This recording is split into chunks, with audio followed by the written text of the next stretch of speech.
अगर सड़क पे आपके बच्चे को कोई कुछ बोलता है या स्कूल में उसे बुली करते हैं, तो आप क्या करते हैं? नॉर्मल पेरेंट्स की तरह सभी या तो स्कूल में जाके झगड़ा कर लेंगे या सड़क पे कोई बोल के दिखाए, उसका या तो मुंह तोड़ देंगे या कुछ ना कुछ पनिशमेंट दे ही देंगे। लेकिन कभी सोचा है कि आप अपने घर पे अपने बच्चे को कितना बुली करते हैं? उसकी लाइफ में जो प्रॉब्लम्स हैं या जो वो फेस करता है स्कूल में, सोसाइटी में, जगह जगह जाकर, उन सारी चीज़ों में कहीं ना कहीं योगदान आपका अपना खुद का होता है। कभी इस चीज़ पे ध्यान दिया है? नमस्कार फ्रेंड्स, मैं हूँ प्रतिमा तिवारी और मेरे चैनल पे आपका फिर से बहुत बहुत स्वागत है। फ्रेंड्स, आज का टॉपिक एक हर घर के मेन सदस्य के बारे में है, जिसके लिए ही हम लोग अपनी लाइफ की शुरुआत करते हैं दिन की, और एंड भी उन्हीं के साथ होता है। हमारे समाज का जो आधार बन रहे हैं, नए समाज का आधार हमारे ही अपने घर के बच्चे, सोसाइटी के जो जो भी कहीं भी किसी के भी बच्चे हों, हर किसी के बच्चे की बात कर रही हूँ मैं यहाँ पे। प्रॉब्लम्स हम लोग सामने आ रही हैं, जिन चीज़ों को हम देख रहे हैं, बच्चों में जो चीज़ें डे बाय डे बढ़ रही हैं, उन चीज़ों में जो प्रॉब्लम आ रही है वो सोसाइटी से आ रही है, स्कूल से आ रही है, या टीवी से आ रही है, सोशल मीडिया से आ रही है। वो सारी चीज़ें हैं क्योंकि वो एक्सटर्नल है।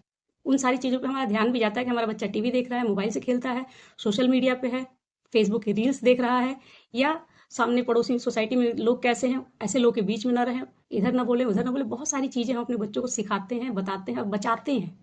एक्चुअली उन्हें हम बचाने की कोशिश करते हैं उस हर एक उस माहौल से जो उनका फ्यूचर खराब कर सकती है, जो उनके ऊपर गलत असर डाल सकती है।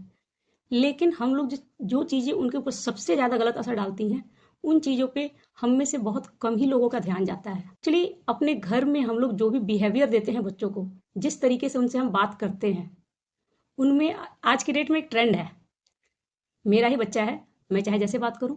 ये आज का ट्रेंड नहीं है, सदियों से चला आ रहा है कि इंसान सोचता है कि मेरा बच्चा है, मैं उसे डांटूं, बोलूं, मारूं, या जिस भी तरीके से करूं। पड़ोसी नहीं बोलना चाहिए, स्कूल में टीचर ना डांटे, कोई भी फ्रेंड उसकी बुली ना करे, क्लास में जो बच्चे बैठते हैं आपस में एक दूसरे की खींचतान करते हैं, वो कैसे कैसे वर्ड्स यूज़ करते हैं, उन वर्ड से हम उनको बचाते हैं। लेकिन अपने घर पे अपने ही घर के सदस्यों को हम कौन से वर्ड्स से बुलाते हैं, किस वर्ड्स से हम उनको टीज करते हैं। आज की डेट में एक मजाक के नाम पे किसी भी तरह के वर्ड यूज कर लिए जाते हैं और लास्ट में कह दिया था मजाक था। लेकिन कभी सोचा है कि वो मजाक उस सामने वाले व्यक्ति पे जिसके लिए आप कर रहे हैं, उसे कितना मजा दे रहा है? मजाक वो चीज होती है जो दोनों को मजा दे। कम से कम ऐसी चीज हो जो एक की बोली हुई चीज दूसरे को हार्म ना करे। लेकिन अपने घर में हम अपने बच्चों को ट्रीट करते समय मजाक में थपकी दे के नाम बुलाते हैं, जुबान से नाम बुलाते हैं कि कुछ भी बुला लें, फनी सा नाम दे देते हैं। नाम उनका होता है, उसके बावजूद एक फनी नेम से बुला देते हैं। क्यों? क्योंकि वो मेरा बच्चा है, प्यार से बुला रहे हैं। प्यार से बुलाते हैं, लेकिन वो बुलाने का भी आपके असर होता है कि आप उनको किस वर्ड से बुलाते हैं। हर एक चीज़ का पर्सनैलिटी पे असर आता है। और अगर आप अपनी सोसाइटी में बैठ के अपने बच्चे के बारे में या किसी भी बच्चे के बारे में अगर बात कर रहे हैं कि मेरा बच्चा है, अरे नहीं नहीं, मेरा गोलू मोलू है, मेरा सोना बच्चा है, प्यार से बुलाते हैं। उसी तरीके से कहते हैं तुम्हारे पास दिमाग ही नहीं है, अरे तुम सुधरोगे नहीं, आपको पता है कि आपका बच्चा इंटेलिजेंट है, फिर भी आप तुम सुधरोगे नहीं, तुमसे ये तो काम होता ही नहीं है, तुम्हें सीखने ही नहीं आता, उसको तुम्हें कितना भी समझाओ तुम्हें समझ में नहीं आता। तुम तो कभी कभी तो लोग अजीब वर्ड्स भी बोल देते हैं जो मैं यहाँ बोलना नहीं चाहती, लेकिन बच्चों के लिए यूज किए जाते हैं। डम्ब हो। एक बच्चा जो अभी शुरुआत कर रहा है जीवन की, उसको मजाक में बुली करते समय फ्रेंड्स कभी बोल दें अरे डम्ब हो तुम तो। एक ही व्यक्ति को अगर वही वर्ड दिन भर में 5 बार 6 बार सुनने को मिले और लगातार 8-10 साल तक सुन ले, उसकी पर्सनैलिटी में वो फर्क डाल देता है। पहले के ज़माने में लोग पैर छूते थे, बच्चे पैर छूते थे बड़ों का, तो जो अपनी मैथोलॉजिकल जो स्टोरीज हैं या जो हम लोग टीवी पे भी देखते हैं, रामायण महाभारत, उसमें अलग वर्ड यूज़ किए जाते थे, यशस्वी भव। कुछ ऐसा वर्ड यूज़ करते थे जिससे पर्सनैलिटी में निखार आता था। प्यार से बोलने में आप प्यार दे रहे हैं या सामने वाले की पर्सनैलिटी को बिगाड़ रहे हैं, उस बात का ध्यान रखने की ज़रूरत है। हम अपने ही घर में अपने ही बच्चों को प्यार से बात करते हैं, प्यार से बात करते वक्त भी कई बार मैक्सिमम टाइम दिन भर में जाने कितनी बार इस तरीके से बच्चे ट्रीट किए जाते हैं कि वो अपनी फीलिंग्स कह भी नहीं पाते। अच्छा खासा आपके पास राइट है कि वो आपका बच्चा है, उसको आप चाहे जिस तरीके से ट्रीट करें, डोमिनेट ना करें। क्योंकि हर एक बच्चा, बड़ा कोई भी हो, एक अलग पर्सनैलिटी है। एक पर्सनैलिटी दूसरे को कंट्रोल करने के लिए नहीं है।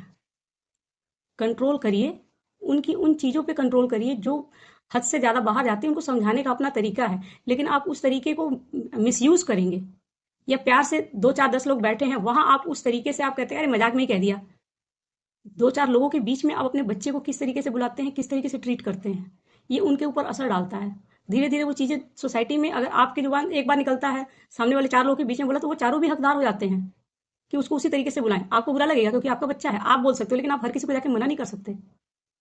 ये हमारे ही अपनी फैमिली मेंबर में होता है। अगर रिलेशन में एक साथ 8 लोग बैठे हैं और एक व्यक्ति ने अपने बच्चे को ऐसा बोल दिया, तो सातों को पता होता है कि वो फैमिली मेंबर है, आप उन्हें मना नहीं कर सकते, प्यार से बुला रहे हैं क्योंकि वो अपना प्यार जताते हैं। लेकिन एक बच्चा जो अपने मम्मी पापा का प्यार देख रहा था कि वो इस तरीके से बुलाते हैं, उससे वो खुश होता है। वही चीजें जब 10 लोग और जुड़ जाएंगे, उसमें और जुड़ते चले जाएंगे, धीमे धीमे पर्सनैलिटी में चेंज ऐसे लेके आता है कि बच्चा अपने आप को ही डम मान लेता है।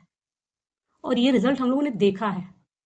इसी तरह के जो रिजल्ट्स होते हैं ना, ये छोटा सा एक एग्जाम्पल है, एक डम वर्ड, जाने कितने तरीके से हम बच्चों को इस तरीके से ट्रीट करते हैं कि वही सारी जो मिसबिहेवियर्स होते हैं, उनके अंदर वुंड जो बनते हैं, वो इनर चाइल्ड इश्यूज के रूप में आते हैं। और कहीं 30-40 के एज में आके वो चीजें हम लोग देख रहे हैं कि आज लोग हील कर रहे हैं।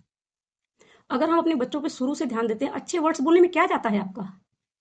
अगर अपने बच्चों को हम अच्छे वर्ड से ट्रीट करते हैं, तो उसमें क्या बुराई है? बच्चे ही नहीं, हर एक व्यक्ति को अगर हम अच्छे वर्ड से बात करते हैं, अच्छे वर्ड्स में उनको कुछ नाम देते हैं, अगर नाम देना है तो कुछ अच्छा नाम देते हैं। क्या जरूरत है उन्हें? आप कभी अब मजाक मजाक में आज की डेट में एक कॉमन सा वर्ड है, बदतमीज बोल दिया, गालियां दे दी। आजकल स्कूल में बच्चों के आपस में बात करने के जो तरीके हैं, तू तपाड़ करके बात करते हैं। पहले आप से तुम में आने में लोग सोचते थे। दोस्तों के बीच में होता है कि चलो तुम बोल दिया, अब वो तुम नहीं तू बोलते हैं। और डे बाय डे ट्रेंड और कहाँ जा रहा है पता नहीं। इसमें क्या है कि एक व्यक्ति दूसरे व्यक्ति की पर्सनैलिटी को खराब कर रहा है, उसके कैरेक्टर को वो डाउन करता चला जा रहा है, क्योंकि कहीं ना कहीं आपका असर सामने वाले पे पड़ता ही है। वो पॉजिटिव ही पड़े जरूरी नहीं होता है। तो अपने शब्दों पे ध्यान दे के आप उस चीज़ को बदल सकते हैं। दूसरी चीज़ ये है कि हम लोग सोचते हैं कि हमारा बच्चा बहुत अच्छा इंसान बने, बहुत अच्छे से तरक्की करे, उसकी लाइफ में वो सब कुछ हो कि उसे कभी कोई परेशानी न झेलनी पड़े।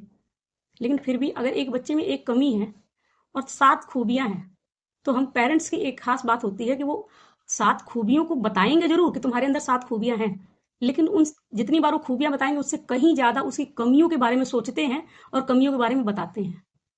हमें जो चाहिए, हमें वो इंक्रीज करना होता है, चाहे वो अपनी जुबान में, चाहे अपनी सोच में, चाहे अपने कर्म में। हमें जो चाहिए, आपको कमियां चाहिए या बच्चों की खूबियां चाहिए? अगर बच्चों की खूबियां चाहिए तो बच्चों की खूबियों पे बात करिए, उसके बारे में सोचिए कि मेरे बच्चे में ये 7 खूबियां हैं, ना कि ये कि मेरे बच्चे में एक कमी है।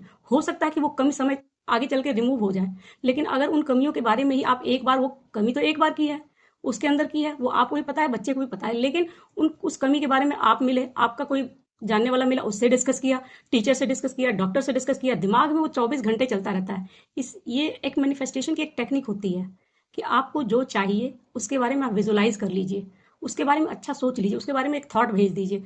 ब्रह्मांड आपके हर एक थॉट को सुनता है। आप अपने लिए, अपने अपनों के लिए, अपने बच्चों के लिए कौन सा थॉट क्रिएट कर रहे हैं, वो सुन रहा है। आपका बच्चा डम्ब है, आपने मजाक में कहा, यूनिवर्स को मजाक नहीं समझ में आता, ब्रह्मांड मजाक नहीं समझता, उसे ये पता है कि आपका बच्चा डम्ब है, ये बोल के आप खुश हैं। उसने कहा तथास्तु। और कल 2-4 साल बाद चल के बच्चे के अंदर वो चीजें दिखती हैं, आपको ही फ्रस्ट्रेशन होती है, बच्चे की लाइफ अलग खराब हो रही है, उसके अंदर अलग से प्रॉब्लम्स क्रिएट हो रही हैं। एक बच्चे की बात है ये, फैमिली मेंबर्स में एक दूसरे को, एक हस्बैंड अपनी वाइफ को मजाक मजाक में प्यार से बहुत सी चीजें बोलता है, जिसकी वजह से कई बार उसकी फीलिंग्स हर्ट हो जाती हैं, लेकिन वो मजाक में कह के चल दिया। जो 2 दोस्त हैं आपस में बातें कर रहे हैं, बातें करते करते वो एक दूसरे को कौन से वर्ड्स यूज कर रहे हैं, केवल एक लिहाज के चलते कि अच्छा मेरा फ्रेंड है, अरे मेरा फ्रेंड है, फ्रेंड फ्रेंड कह के आप उसकी इज्जत की धज्जी उड़ा के चल दिए उसके मन के अंदर, भले ही सामने वाले कोई बाहरी व्यक्ति को नहीं पता चला। लेकिन जिस व्यक्ति को आपने बोला मजाक, पहले उससे तो पूछ लीजिए कि आपका मजाक में बोला हुआ शब्द या आपका किया हुआ मजाक उसे कितना मजा दे रहा है। एक व्यक्ति का बोला हुआ शब्द दूसरे की जिंदगी भी बना देता है, और कई बार वो जिंदगी को खराब करने का बहुत बड़ा रीजन हो जाता है। तो मेरा कहना बस इतना ही है कि अगर हम लोग किसी से बोलते हैं, बात करते हैं, तो अपने शब्दों का ख्याल खास तौर पे रखें कि हम अपनों से या बाहरी किसी व्यक्ति से भी, जब आप प्यार से बोलते हैं तो प्यार मिलता है, कड़वाहट से बोलते हैं कड़वाहट मिलती है, भद्दे तरीके के शब्दों से बोलते हैं तो भद्दा ही शब्द सुनने को मिलता है। तो आपके ऊपर डिपेंड करता है कि आप अपने लिए क्या मैनिफेस्ट करना चाहते हैं, अपने बच्चों के लिए क्या मैनिफेस्ट करना चाहते हैं, यंग जनरेशन के लिए क्या मैनिफेस्ट करना चाहते हैं, या सोसाइटी की ग्रोथ के लिए क्या मैनिफेस्ट कर रहे हैं।